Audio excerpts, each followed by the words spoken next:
नमस्कार दोस्तों, स्वागत है आप सभी का हिमालय एजुकेशन हब के इस प्लेटफॉर्म पर, जहां पर आज की हमारी चर्चा रहने वाली है आपकी second book Indian people and economy के फिफ्थ चैप्टर, जो कि है आपका इंडिया के मिनरल रिसोर्सेज के बारे में। तो आज हम डिस्कस करने वाले हैं भारत के अंदर कौन से लॉ एवं अलॉ खनिज पाए जाते हैं, उनका भंडार कहाँ कहाँ पर हमें भारत के अंदर देखने को मिलता है। तो दोस्तों, खनिज तथा ऊर्जा संसाधन जो कि आपका फिफ्थ चैप्टर है, उसके अंतर्गत हम आज खनिजों की बात करने वाले हैं। जैसे कि लौह खनिज हो गए, कहाँ पर पाए जाते हैं, भारत के अंदर किस प्रकार के आयरन ओर हमें देखने को मिलते हैं।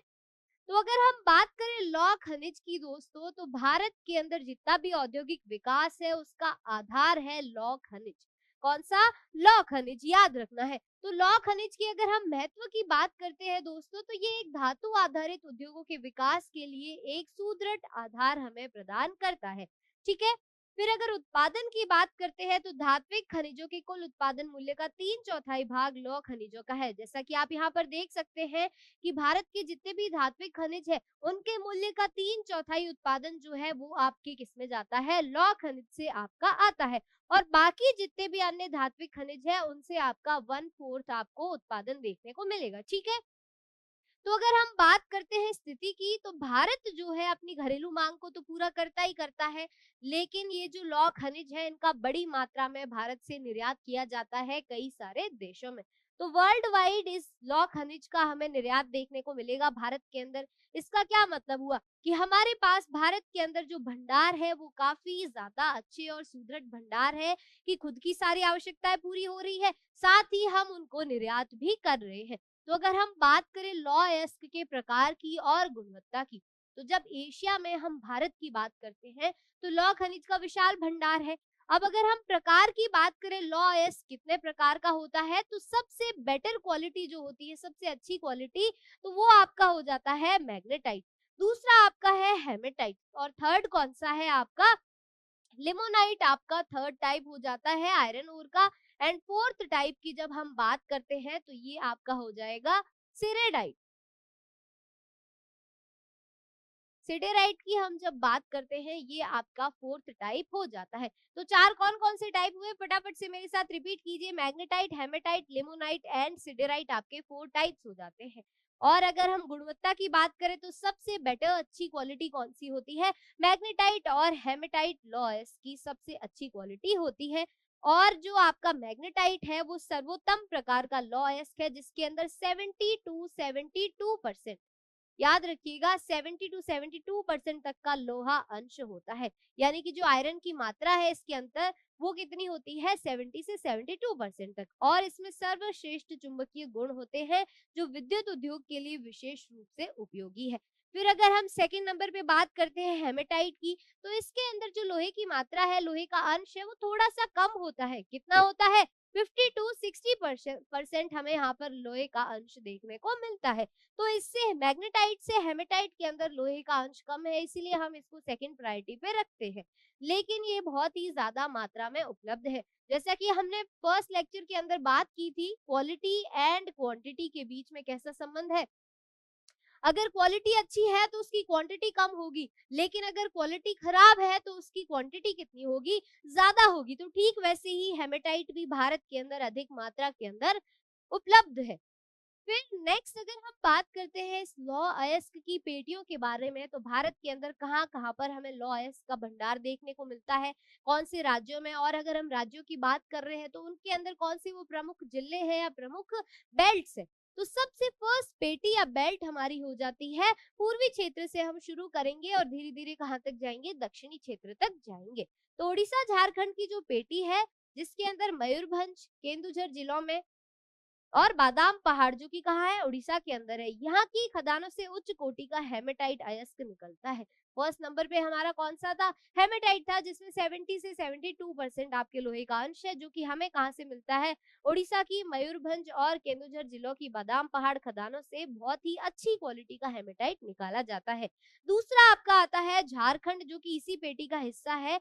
सिंहभूम जिले के अंदर गुआ और नोआमुंडी जो है वहां से हेमेटाइट अयस्क का खनन किया जाता है, यानी कि माइनिंग की जाती है। अब अगर यहाँ पर एक माइनिंग का पॉइंट आ गया है दोस्तों, तो आपको पता होगा दो टाइप का खनन होता है। एक होता है विवृत यानी कि धरातलीय खनन, और दूसरा आपका होता है कूपकी खनन, जिसको हम कहते हैं शाफ्ट माइनिंग। याद रखिएगा।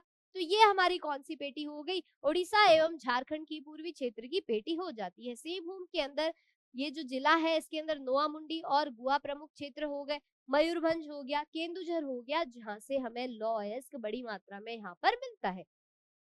सेकंड पेटी हमारी कौन सी है? अब हम जाएंगे मध्य भारत की तरफ। तो मध्य भारत में हम बात करते हैं दुर्ग, बस्तर, चंद्रपुर पेटी की। और ये पेटी कहाँ पर है? महाराष्ट्र एवं छत्तीसगढ़ राज्यों में विस्तृत है। कौन सी राज्यों में फैली है? महाराष्ट्र एवं छत्तीसगढ़ राज्यों के अंदर फैली है। और अगर हम बात करें बेलाडीला की, तो छत्तीसगढ़ के बस्तर जिले के अंदर बहुत ही अच्छी क्वालिटी का हेमेटाइट यहाँ पर प्राप्त होता है। और यहाँ पर टोटल हमें 14 जमाव देखने को मिलते हैं, 14 जमाव हमें यहाँ पर देखने को मिलते हैं। अब इस लॉ एस का उपयोग किस लिए होता है? उपयोग होता है इस्पात बनाने के लिए आवश्यक सर्वश्रेष्ठ भौतिक गुण इसके अंदर विद्यमान है। तो इससे किसका निर्माण हो रहा है? इस्पात का निर्माण हो रहा है। और अगर हम यहाँ से प्राप्त होने वाले लॉ एस के निर्यात की बात करते हैं, तो आपका जो विशाखापट्टनम पोर्ट है, यहाँ से इसका निर्यात किया जाता है। जैसा कि आप यहाँ पर देख सकते हैं, बेलाडीला रेंज के अंदर जो बेलाडीला की पहाड़ियां हैं, यहाँ पर उच्च क्वालिटी का हेमेटाइट हमें प्राप्त होता है। और ये सीधा कहाँ जाता है? विशाखापट्टनम पोर्ट तक जाता है, जो कि कहाँ पर लोकेटेड है? आंध्र प्रदेश के अंदर लोकेटेड है। और ये एक स्थलबद्ध पतन है, जैसा कि आप सबको पता है। तो यहाँ से इसका निर्यात किया जाता है डायरेक्ट जापान तथा दक्षिण कोरिया यानी कि साउथ कोरिया। ये हमारा एक्सपोर्टिंग रूट हो जाता है। तो हमने क्या देखा कि यहाँ पर घरेलू जरूरतें पूरी हो रही है, साथ ही निर्यात बड़ी मात्रा में किया जा रहा है, जिसमें जापान और दक्षिण कोरिया का एग्जाम्पल हमने देखा। फिर आ जाती है हमारी वो पेटी जिसको हम कहते हैं प्रायद्वीपीय भारत की लौ अयस्क पेटियां, जिसमें बल्लारी, चित्रदुर्ग एवं चिकमंगलुरु तुमकुरु पेटी आ जाती है।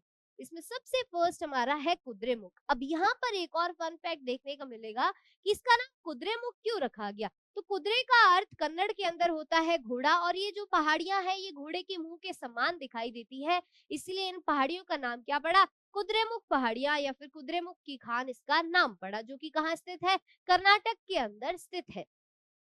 तो कर्नाटक के पश्चिमी घाट में स्थित यह 100% निर्यात इकाई है, यानी कि इसका 100% जो है क्या होता है? एक्सपोर्ट होता है, घरेलू उपयोग इसका नहीं होता है। टोटली जितना भी यहाँ से हमें लॉयस प्राप्त होता है वो सीधा निर्यात कर दिया जाता है। परिवहन की अगर बात की जाए तो अयस्क को करदम यानी कि स्लरी के रूप में पाइपलाइन द्वारा, अब यहाँ पर क्या है कि ये जो अयस्क है इसको स्लरी के रूप में बनाया जाता है, करदम बनाया जाता है, ताकि इसको पाइपलाइन से एक जगह से दूसरी जगह ट्रांसपोर्ट किया जा सके। तो ये मंगलुरु के निकट एक पतन तक भेजा जाता है। नेक्स्ट हमारी पट्टी आती है महाराष्ट्र गोवा की पेटी, जिसके अंदर रत्नागिरी, महाराष्ट्र के रत्नागिरी जिले और गोवा में स्थित है। यहाँ का लोहा उत्तम प्रकार का नहीं है, फिर भी इसका दक्षता से दोहन किया जाता है। अब जैसे कि हमने दोस्तों पढ़ा, सबसे बेटर क्वालिटी होती है हेमेटाइट की, लेकिन यहाँ के लोहे की गुणवत्ता जो है वो अच्छी नहीं होने के कारण भी इसका बड़ी मात्रा में दोहन किया जाता है।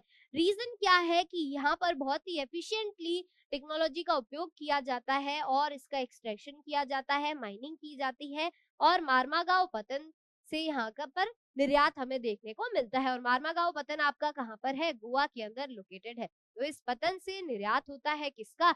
यहाँ से जो महाराष्ट्र की रत्नागिरी और गोवा से जो लौ एस्क निकलता है उसका निर्यात किया जाता है।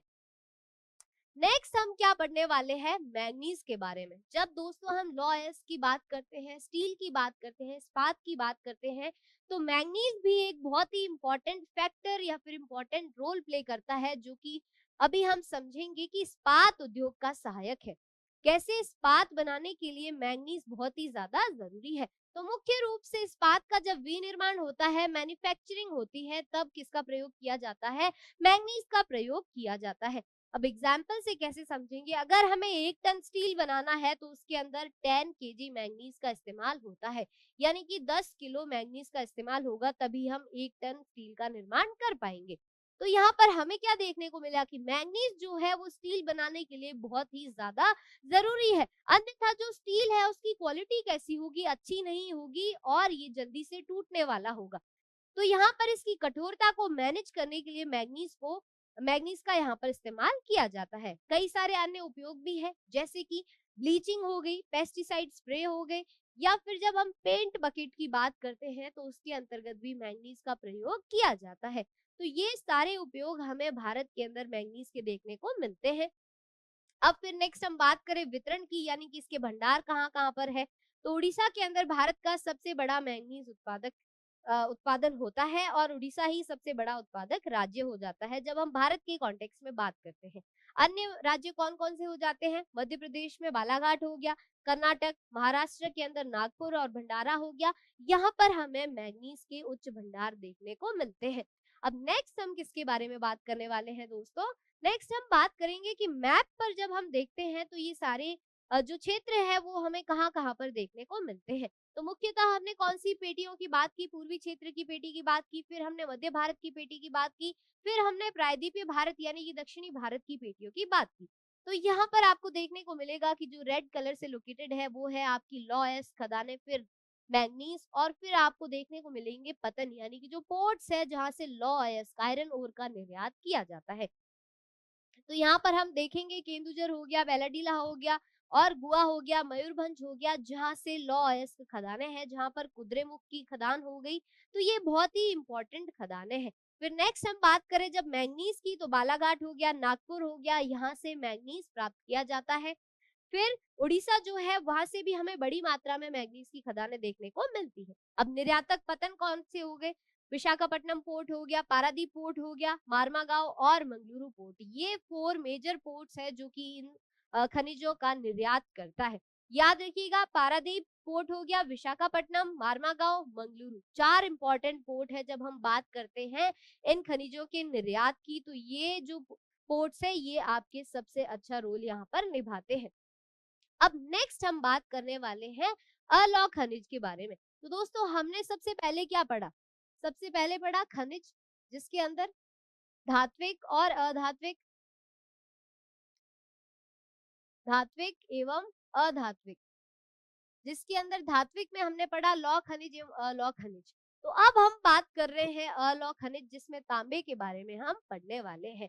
अगेन आपको देखने को मिलेगा कि तांबे का भंडार भारत के अंदर इतना ज्यादा नहीं है, ना ही भंडार ज्यादा है, ना ही उत्पादन ज्यादा है। तो क्या करते हैं हम इंपोर्ट करते हैं बड़ी मात्रा में तांबे का। रीजन क्या है कि इसका उपयोग और गुण जो है वो बहुत ही सार्थक हमें यहाँ पर देखने को मिलते हैं। तो जब हम गुणों की बात करते हैं तो ये क्या है, अघातवर्धी यानी कि मैलिएबल है, कि इसको एक पतली पट्टी के रूप में बहुत ही इजीली बनाया जा सकता है। सेकंड है कि तन्य है, डक्टाइल है, कि इससे जो तार है, खींच के तार का निर्माण किया जाता है। ताप सुचालक यानी कि गुड कंडक्टर है इलेक्ट्रिसिटी का। तो इसका उपयोग किसमें किया जाता है? बिजली की तारें बनाने में और इलेक्ट्रॉनिक्स, जो खासकर हम जब इलेक्ट्रिक व्हीकल्स की बात करते हैं, इलेक्ट्रिक व्हीकल्स, तो इनकी मोटर में भी तांबे का बड़ी मात्रा में उपयोग किया जाता है, रसायन उद्योगों में भी इसका प्रयोग किया जाता है। तो इतनी सारी चीजों में जब प्रयोग किया जाता है, लेकिन हमारे पास भंडार बहुत ही कम है, तांबे का उत्पादन भारत में कम है, इसीलिए हम क्या करते हैं, इसका इंपोर्ट करते हैं, आयात करते हैं। प्रमुख खदानों की अगर हम बात करते हैं तो मध्य प्रदेश के अंदर बालाघाट की खदानें हो गई, जहां से देश का आधे से भी ज्यादा यानी कि 52% उत्पादन किया जाता है। सेकंड आपका आ जाता है झारखंड राज्य, जिसके अंदर सिंहभूम जिला, राजस्थान की खेतड़ी खदानें हो गई, अलवर हो गया, यहाँ से हमें तांबा प्राप्त होता है। तो ये हो गई तांबे की खदानें, और तांबे का भंडार हमें कहाँ-कहाँ देखने को मिलता है इंडिया के अंदर। तो मुख्यतः हमने क्या देखा, राजस्थान, झारखंड और जो बालाघाट खदानें हैं वहां पर देखने को मिलता है।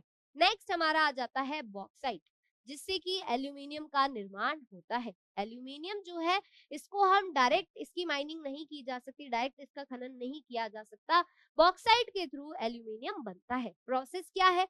अब सबसे पहले हम जब अगर बात करते हैं बॉक्साइट की, तो एल्यूमिनियम जो है सिलिकेट से समृद्ध चट्टानों के अपघटन से बनता है, और इसका भौगोलिक जमाव हमें कहाँ देखने को मिलेगा? अमरकंटक पठार हो गया, मैकाल की पहाड़ियां हो गई, बिलासपुर कटनी के पठारी प्रदेश हो गए, यहाँ पर हमें जमाव देखने को मिलता है किसका? बॉक्साइट का। तो बॉक्साइट से एल्यूमिना बनता है, और एल्यूमिना से क्या बनता है? एल्यूमिनियम बनता है। और इसके गुण क्या है कि पहली बात तो ये लोहे जैसी शक्ति होती है इसके अंदर, तभी एरोप्लेन्स बनाने में इसका निर्माण किया जाता है। अत्यधिक हल्कापन होता है, सुचालक होता है किसका, विद्युत का, और अघात वर्धे यानी कि इसको भी पतली पट्टी के रूप में आराम से बनाया जा सकता है। तो ये सारे गुण किसके हो गए, एल्यूमिनियम के हो गए, जो कि बॉक्साइट से बनता है। तो भारत में बॉक्साइट के वितरण की अगर हम बात करते हैं तो 60% इसका जमाव हमें कहाँ देखने को मिलेगा, उड़ीसा से मिलेगा। तो 60% उत्पादन होता है उड़ीसा राज्य से, जो कि बॉक्साइट का सबसे बड़ा उत्पादक राज्य आता है। वेरी इंपॉर्टेंट, नोट कर लीजिएगा कि जब हम बॉक्साइट की बात करते हैं तो उड़ीसा जो है वो आपके टॉप पर आ जाता है रीजन, क्योंकि ये 60% बॉक्साइट का उत्पादन करता है। याद रखिएगा, जिसके अंदर कोरापुट जिला के अंदर पंचपतमाली निक्षेप यानी कि ये वाला जो खदान है पंचपतमाली वाली, यहाँ से सबसे ज्यादा एक्सट्रैक्शन होता है किसका, बॉक्साइट का। फिर गुजरात के अंदर जामनगर और भावनगर हो गया, झारखंड के अंदर लोहरदगा हो गया, छत्तीसगढ़ में अमरकंटक पठार हो गया, महाराष्ट्र के अंदर कोल्हापुर और रत्नागिरी इसके एग्जाम्पल हो गई कि हमें कहाँ कहाँ भंडार देखने को मिलते हैं। मैप पर भी अभी हम ये सारी लोकेशंस को देखेंगे, चिंता नहीं करनी है। नेक्स्ट हम बात करने वाले हैं अधात्विक खनिज। सबसे पहले हमने पढ़ा खनिज, दो टाइप पढ़े, धात्विक एवं अधात्विक। धात्विक के अंतर्गत हमने लौह एवं अलौह खनिज पढ़े। तो अब हम बात कर रहे हैं अधात्विक खनिज के अंतर्गत अभ्रक की। अब अभ्रक क्या है दोस्तों, इसका जमाव हमें कैसे देखने को मिलता है, प्लेटों या परतों के रूप में इसका जमाव देखने को मिलता है। और ये काले, हरे, लाल, पीले, भूरे रंग का हो सकता है, कई सारे रंगों का अभ्रक होता है। औद्योगिक महत्व क्या है इसका, कि सर्वोच्च परावैद्युत शक्ति होती है इसकी, ऊर्जा ह्रास का निम्न गुणांक होता है, यानी कि एक अच्छा इंसुलेटर है। क्या है, अच्छा इंसुलेटर है, याद रखिएगा। विद्युत और इलेक्ट्रॉनिक उद्योगों के लिए एक अनिवार्य खनिज है। फिर अगर हम अभ्रक के उत्पादन क्षेत्र की बात करते हैं भारत के अंदर, तो छोटा नागपुर पठार सबसे पहले आता है। जो उत्तर पठारी किनारों पर जमाव पाया जाता है अभ्रक का, छोटा नागपुर पठार के अंतर्गत, वो सबसे इंपॉर्टेंट आपका रहने वाला है। प्रमुख पेटियों की बात करें तो झारखंड का कोडरमा गया हजारीबाग पेटी, कौन सी पेटी, कोडरमा गया हजारीबाग पेटी, ये अग्रणी उत्पादक है किसका, अभ्रक की जब हम बात करते हैं। नेक्स्ट आता है राजस्थान, अजमेर के आसपास का मुख्य उत्पादन क्षेत्र। फिर आंध्र प्रदेश के अंदर जो नेल्लौर की अभ्रक पेटी है वो भी काफी ज्यादा इंपॉर्टेंट है। जैसा कि आप देख सकते हैं आंध्र प्रदेश के अंदर ये आपकी नेल्लौर की पेटी हो गई, राजस्थान के अंदर अजमेर हो गया, और यहाँ पर झारखंड के अंदर हमें क्या देखने को मिलेगा, झारखंड के अंदर कोडरमा गया हजारीबाग पेटी। मुख्यतः आपको याद रखना है हजारीबाग पेटी, नेल्लौर एवं अजमेर अभ्रक के उत्पादक क्षेत्र हो जाते हैं भारत के अंदर, ठीक है। तो यहाँ पर हमने देखा कि मुख्यतः 3 राज्य है जो कि अभ्रक का उत्पादन करते हैं। फिर मानचित्र के अंदर अगर हम अलौह खनिजों के वितरण के बारे में बात करें, जिसमें हमने तांबा और बॉक्साइट को पढ़ा। बॉक्साइट से किसका निर्माण होता है, एल्यूमिनियम का निर्माण होता है। तो इन दोनों खनिजों के वितरण की भारत के अंतर्गत हम बात करते हैं, तो आपको इसकी पेटियां कहाँ देखने को मिलेगी, तांबा राजस्थान के अंतर्गत भी होता है, मध्य प्रदेश के अंतर्गत भी है, और यहाँ पर आपके झारखंड के अंदर भी देखने को मिलेगा इसका उत्पादन। फिर नेक्स्ट आता है बॉक्साइट, जिससे एल्यूमिना बनता है, और एल्यूमिना से क्या बनता है, एल्यूमिनियम बनता है। तो हमें कौन कौन सी पट्टियां देखने को मिलेगी, अमरकंटक हो गई, मैकाल की पहाड़ियां हो गई, कोरापुट हो गया, जहां से बॉक्साइट प्राप्त किया जाता है भारत के अंदर। तो ये तो हो गई मानचित्र पर बात। तो निष्कर्ष क्या निकला दोस्तों, कि भारत की खनिज संपदा क्या है, सीमित है। इसको बनने में बहुत ज्यादा समय लगता है, इसलिए सीमित है, और मांग भी लगातार बढ़ती जा रही है। तो सारांश यही निकलता है कि लौह खनिजों में भारत की स्थिति अत्यंत सुदृढ़ है, जो भारी उद्योगों का आधार है। हमने क्या देखा कि जो लौह खनिज है, यानी कि जो फेरस मिनरल्स हो गए आपके, कौन से, फेरस मिनरल्स की जब हम बात करते हैं, तो भारत के अंदर इसका जमाव या फिर भंडार काफी ज्यादा है। तो भारत अपनी खुद की जरूरतें तो पूरी करता ही करता है, घरेलू उपयोग भी पूरा हो जाता है भारत का, और बड़ी मात्रा में इनका निर्यात भी होता है। फिर अगर हम नेक्स्ट बात करते हैं तांबा और बॉक्साइट जैसे अलौह खनिज धातुओं की, तो ये उद्योगों के लिए महत्वपूर्ण है, लेकिन इसका ज्यादा जमाव हमें देखने को नहीं मिलता है, किसका, तांबे का। तो तांबे का हम काफी ज्यादा मात्रा में इंपोर्ट करते हैं, लेकिन बॉक्साइट तो ठीक ठाक मात्रा में हमें मिल जाता है। तो ऐसे अलौह खनिज आधुनिक इंजीनियरिंग और विद्युत उद्योगों के लिए बहुत ही ज्यादा जरूरी है। जब हम बात करते हैं इलेक्ट्रॉनिक व्हीकल्स की या फिर एरोप्लेन निर्माण की, तो ये जो अलौह खनिज है ये काफी ज्यादा इंपॉर्टेंट होते हैं। तो भविष्य क्या है हमारा, कि संसाधन जो है भारत के मेक इन इंडिया जैसे प्लान और देश के बुनियादी ढांचे के विकास के लिए बहुत ही ज़्यादा ज़रूरी है। इसीलिए खनिजों का संरक्षण बेहद आवश्यक है। हमने 3 वो मेथड्स भी पढ़े थे जिससे खनिजों का संरक्षण होता है, जिसमें एक था आपका रिसाइक्लिंग, एक था सब्स्टिट्यूशन ढूँढना यानी कि अन्य विकल्प ढूँढना, और एक क्या था कि जो लो क्वालिटी की भी आपको खनिज देखने को मिलते हैं, उनका भी दक्षता से, एफिशिएंसी से प्रयोग करना। तो ये 3 यहाँ पर संरक्षण के उपाय हो जाते हैं, जो कि मेक इन इंडिया जैसे प्लान्स और जो सतत पोषणीय विकास है, उसके लिए ज़रूरी हो जाता है, जिसको हम कहते हैं सस्टेनेबल डेवलपमेंट। तो दोस्तों, आज के पाठ का निष्कर्ष यही था कि भारत के अंदर इन खनिजों का भंडार तो हमें काफ़ी ज़्यादा देखने को मिलता है, लेकिन इसका उपयोग अगर हम एफिशिएंटली नहीं करते हैं, फ्यूचर की जनरेशन को ध्यान में रखते हुए नहीं करेंगे, तो फ्यूचर में हमें एक ऐसे संकट का सामना करना पड़ेगा, जहाँ पर इन खनिजों की मात्रा लगभग समाप्त हो चुकी होगी। तो दोस्तों, आज के लिए इतना ही। मिलते हैं एक और इंटरेस्टिंग टॉपिक के साथ में अगले लेसन में। तब तक के लिए थैंक यू।